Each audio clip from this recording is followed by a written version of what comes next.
ইফতারের পর হাসপাতালে হার্ট অ্যাটাক নিয়ে ভর্তি হওয়ার হার অন্য যে কোনো সময়ের চেয়ে বেশি। অনেকে হার্ট অ্যাটাকের ব্যথাকে ভুল করে অ্যাসিডিটির পেইন মনে করে অ্যান্টাসিড বা ইনো খেয়ে আরও বেশি অসুস্থ হয়ে বা তীব্র বুকে ব্যথা নিয়ে রমজান মাসে সন্ধ্যাবেলা ইফতারির পর চিকিৎসকের চেম্বারে বা হসপিটালের ইমার্জেন্সি বিভাগে চলে আসেন।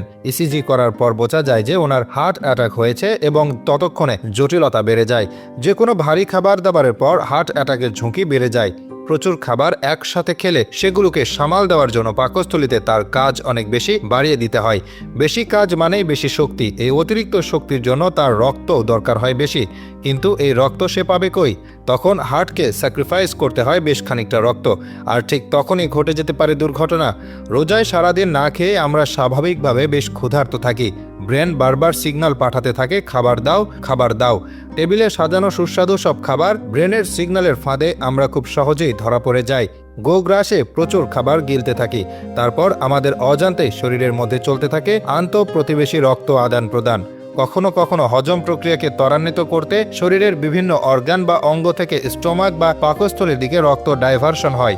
এর মাঝে হার্ট বা হৃৎপিণ্ড অন্যতম। এখানে রক্ত চলাচলের স্বল্পতা ঘটে। ফলশ্রুতিতে ভারী খাবার দাবারে 2 ঘন্টার মধ্যে হার্ট অ্যাটাকের ঝুঁকি বেড়ে যায় প্রায় 4 গুণ। তাই ইফতারে খাবার কম খান।